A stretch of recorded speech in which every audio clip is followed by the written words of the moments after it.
Assalamualaikum dan selamat petang. Bersua kembali dalam slot PDPR Bahasa Melayu tahun 3 bersama dengan Cikgu Sabah. Kita masih meneruskan tema 3, Unit 8. Tajuk pelajaran kita pada hari ini ialah Seronoknya Berkuda. Murid-murid boleh buka buku teks kamu pada halaman 47. Di situ kamu boleh lihat kemahiran serta DSKP yang akan menjadi pemfokusan kita pada hari ini. Baiklah, mari kita lihat objektif pelajaran kita. Pada akhir sesi PDPR ini, cikgu harap murid-murid dapat bertutur untuk menjelaskan dan menilai sesuatu perkara secara bertata susila mengikut konteks. Kriteria kejayaannya pula, murid-murid boleh dikategorikan berjaya jika kamu dapat melengkapkan 3, ya. Ingat ya, 3 tempat kosong dalam dialog dengan mengemukakan alasan yang munasabah berdasarkan pernyataan yang diberikan. Mari semak slide cikgu seterusnya. Dalam slide ini, cikgu harap murid-murid sudah bersedia dengan buku teks Bahasa Melayu Jilid 1. Boleh buka halaman 47. Inilah teks yang akan kita pelajari pada hari ini. Di situ ada ditulis tertera unit 8, tajuknya rekreasi selamat. Kemahiran yang akan kita pelajari pada hari ini ialah kemahiran mendengar dan bertutur. Yang ini ialah tajuk pelajaran kita atau tajuk muka surat ini. Dan di bawah ini kamu dapat lihat kemahiran atau DSKP kita, iaitu 1.2.1.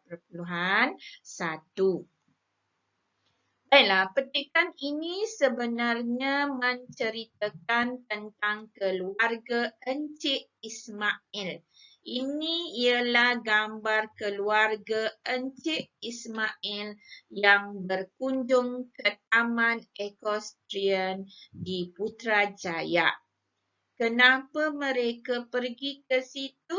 Sebabnya ialah, mari kita semak slide cikgu. Cikgu harap murid-murid sudah bersedia untuk membaca petikan ini bersama-sama dengan cikgu. Kemudian cikgu akan huraikan dengan seberingkas mengenai petikan ini. Cikgu harap murid-murid akan berikan perhatian supaya kamu selepas ini boleh faham kehendak soalan ataupun kehendak kriteria kejayaan serta objektif yang telah pun cikgu nyatakan di awal slide tadi, ya, di awal slide PowerPoint cikgu tadi. Baiklah, kita semak pelajaran ini bersama-sama dengan cikgu Sabah. Seronoknya berkuda. Semasa cuti sekolah, Encik Ismail dan keluarganya ke Taman Equestrian Putrajaya. Mereka ingin menunggang kuda. Baiklah, gambar tadi ataupun pada petikan tadi kamu sudah nampak gambar Encik Ismail sekeluarga, ya, berkunjung ke Taman Equestrian di Putrajaya, ya. Kenapa mereka pergi situ? Nak buat apa pergi situ? Ya, pergi shopping ke? Tak. Bukan pergi shopping. Mereka ke sana kerana ingin menunggang kuda. Jadi awak pun boleh pergi sana kalau nak tunggang kuda. Di situ disediakan pengalaman ataupun pembelajaran untuk sesiapa sahaja yang berminat menunggang kuda. Baiklah, di sana, ya, di sana sebelum mereka menunggang kuda, mereka ternampak satu poster. Ini ialah poster, ya, poster. Poster ini menunjukkan seorang kanak-kanak menunggang kuda. Baik, bila nak tunggang kuda, kita perlu memahami beberapa perkara. Okey? Beberapa perkara tu apa? Okey, beberapa perkara itu sebenarnya kita perlu peka dengan ciri-ciri keselamatan ketika menunggang kuda. Baik, poster ini menceritakan tentang perkara yang perlu atau maklumat yang perlu dititik beratkan ketika menunggang kuda. Okey, yang pertama, topi keledak. Topi keledak kena ada bila nak tunggang kuda. Kena pakai, ya. Samalah macam awak nak menunggang motosikal, kena pakai topi keledak. Ataupun nak menunggang basikal, kena pakai topi keledak. Kenapa? Kenapa nak kena pakai topi keledak? Sebab tujuannya tidak lain untuk melindungi kepala daripada kecederaan. Jadi kalau pakai topi keledak, barulah selamat. Baik, perkara kedua, pelana.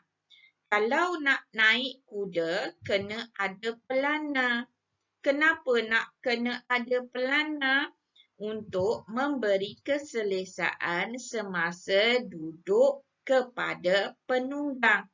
Jadi, kita tak boleh pergi taman equestrian ini pakai topi keledak kemudian terus naik duduk atas kuda ini. Nanti kita mudah terjatuh ataupun kita yang tak biasa takkan rasa selesa atau dah biasa pun tak boleh kena pasang pelana ni juga demi untuk keselesaan dan keselamatan. Sebab itu, kita tak boleh suka-suka naik tanpa menggunakan pelana, ya. Baik, kita tengok yang ketiga. Yang ketiga ialah tali kekang. Tali kekang ni yang mana? Ni, yang ni tali kekang. Kita guna tali kekang ini untuk mengawal pergerakan kuda semasa menunggang. Samalah macam awak naik basikal. Ya, ada handle. Awak kena pegang handle tu, kena kawal brake. Ya, ataupun naik motosikal pun sama, kena letak tangan pegang handle dan kawal brake dan minyak motosikal. Sama je. Okey, kita nak tengok pula ciri-ciri keselamatan yang seterusnya ialah kasut boot. Kalau naik kuda atau tunggang kuda, kena pakai kasut boot. Kasut boot ini bertujuan untuk keselamatan juga, melindungi kaki dan buku lali supaya bila awak terjatuh, awak tidaklah luka atau cedera parah. Okey, kita tengok slide cikgu yang seterusnya. Gambar tadi tu tak jelas, ya, sebab kecil. Sekarang cikgu letak kat sini gambar yang besar. Ini gambar topi keledak. Topi keledak untuk penunggang kuda. Dia ada tali kat sini. Nampak tak talinya yang boleh adjust atau dikemaskan, ya, mengikut kesesuaian penunggang kuda. Kalau kecil, mungkin tali ni besar, mungkin kita boleh kecilkan sedikit tali ni. Okey, ini bahagian dalam topi keledak ni. Kalau awak dapat lihat, dalam dia ada span, ya. Span untuk memberi keselesaan kepada pemakai. Kemudian dia ada macam lebihan kat sini atau cap untuk tujuan melindungi pemakainya atau penunggang kuda itu supaya apabila terjatuh taklah cedera. Okey, cedera parah lah. Kalau tak pakai ni memang berbahaya. Kemudian ada pelana. Di sini gambaran yang lebih jelas lagi tentang pelana. Kalau dapat lihat, ini bahagian tempat meletak kaki. Kemudian kita ada tali kekang kat sini. Macam mana tali kekang ni berfungsi? Tengok macam mana dia pasangkan tali kekang ini dekat mulut kuda ni, dekat muka kuda ni. Kemudian dia ada tali panjang yang mengiringinya. Jadi penunggang akan duduk di atas pelana dan mengawal tali kekang ini serupa macam kawal brake ataupun handbrake lah, handbrake motosikal atau basikal. Yang ini kasutnya, kasut untuk menunggang kuda ni, kasut boot. Dia tak sama macam kasut yang pekerja ataupun buruh kasar tu ya. Kasut ni lain, kasut ni diperbuat daripada kulit. Tujuan dia untuk keselamatan penunggang kuda. Kalau berlaku apa-apa kecelakaan, mungkin penunggang terjatuh, jadi taklah cedera teruk. Itu tadi gambaran ringkas tentang poster yang telah pun dibaca oleh Encik Ismail dan keluarganya. Sekarang mari kita semak perbualan atau dialog di antara Encik Ismail dan keluarganya ya. Baik, cuba kita baca dan fahamkan bersama-sama. Nasri, baca poster ini. Selepas itu, kamu dan Nabila pilih topi keledar yang sesuai dengan saiz kepala. Okey, Encik Ismail, ayah Nasri dan Nabila suruh Nasri baca poster yang tadi yang kita bincangkan tadi, fahamkan, kemudian pilih topi keledar. Okey? Pilih topi keledar yang sesuai untuk mereka berdua. Sebab mereka berdua ni nak menunggang kuda ni. Nabila dengan Nasri ni nak menunggang kuda. Jadi ayahnya suruh baca dan fahamkan, kemudian pilih topi yang sesuai. Jadi mari kita tengok dialognya. Okey. Nasri jawab apa? Baiklah ayah. Kemudian Nasri bercakap kepada adiknya atau Nabila, adik, pilih topi yang sesuai dengan saiz kepala adik.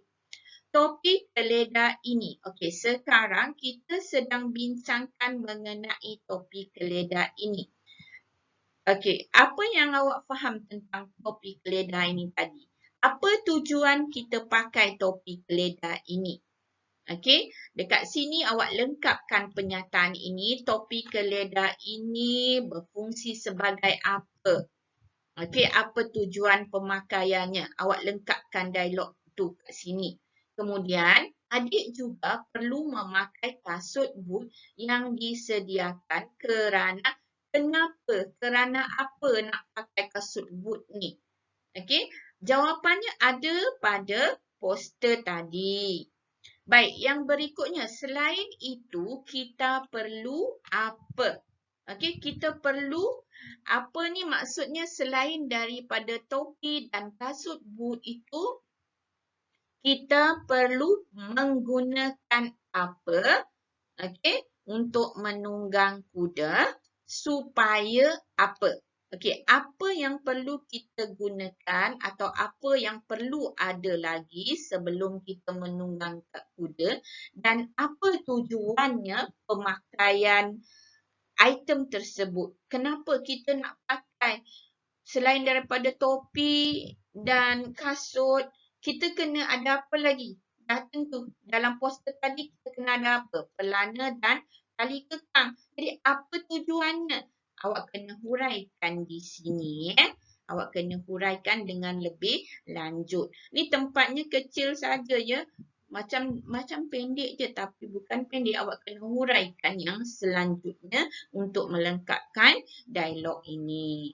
Jadi jawapannya ada tertera pada poster. Jadi awak kena semak poster itu, fahamkan betul-betul. Macam mana nak buat? Buatnya macam ini. Macam yang lepas-lepas kita dah buat macam mana, kita kena tulis tarikh hari-hari ini. Jangan lupa tulis tarikh, tajuk, dan yang paling penting yang ni kena tulis ya. Murid-murid faham, Cikgu Sabah mesti nak awak tulis di SKP ni pada bahagian tepi buku awak. Awak kena guna buku panjang ya untuk sesi ni. Gunakan buku panjang awak, buku penulisan. Awak salin balik dialog itu. Okey, ni dialog ayah kena tepi ni satu barisan. Salin sehingga selesai, kemudian selang satu baris, baru tulis dialog yang kedua. Lengkapkan dialog ini. Kemudian, okey, sesudah awak habis lengkapkan ini seperti mana yang cikgu terangkan tadi, selang lagi satu baris, baru tulis dialog Nabila. Awak buat dalam buku penulisan dan hantar ke Padlet. Cikgu dah habis? Belum habis lagi. Kita semak pula buku aktiviti. Cikgu nak awak buat juga buku aktiviti awak pada halaman 53. Ingat ya, yang ini halaman 53. Okey, untuk latihan ini ya, dia ada dialog. Awak perlu lengkapkan dialog. Kemudian dialog ini dialog ya. Okey. Imran, ada pengunjung yang tidak mematuhi peraturan gelanggang itu. Pada pendapat kamu, apakah yang patut kita lakukan? Baik, mereka ni, Imran sedang main skateboard dengan kawan-kawan dia ya.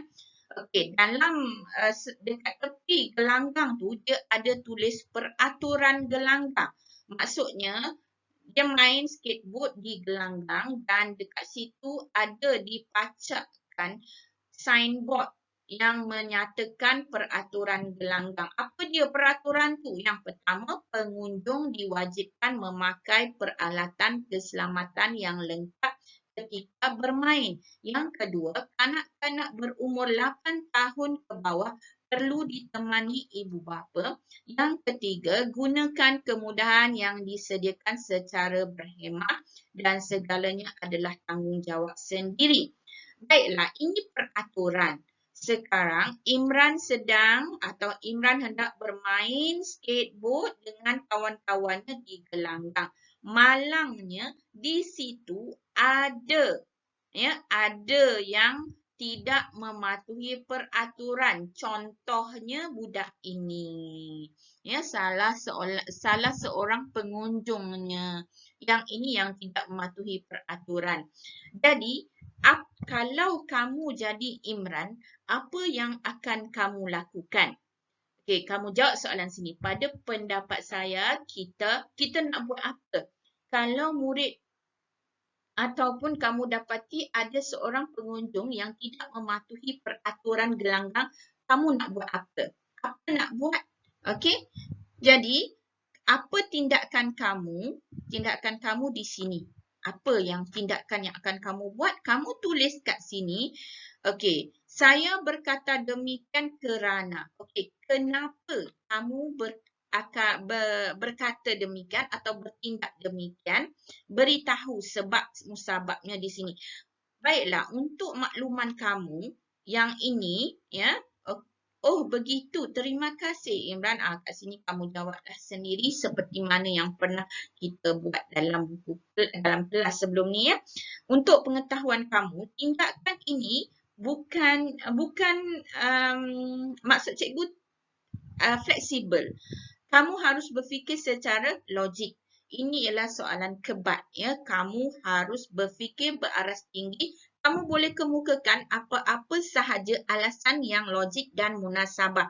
Tapi kamu harus berpandukan pada petikan ini. Ini sebagai panduan saja. Alasan kamu apa-apa saja, tak kisah apa-apa yang terfikir dalam fikiran kamu, kamu tuliskan di sini dan di sini huraikan sebab musababnya.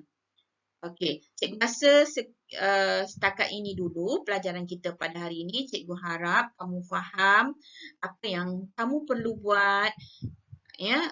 Dan jangan lupa ya untuk aktiviti ini juga, untuk buku aktiviti. Di sini jangan lupa tulis tarikh, tulis hari ya, sama ya di ke atas ni. Kemudian kamu hantar latihan-latihan kamu ini ke Padlet yang telah pun cikgu sediakan. Cikgu rasa setakat itu dulu untuk hari ini sehingga kita bersua lagi di siaran yang lain. Assalamualaikum warahmatullahi wabarakatuh.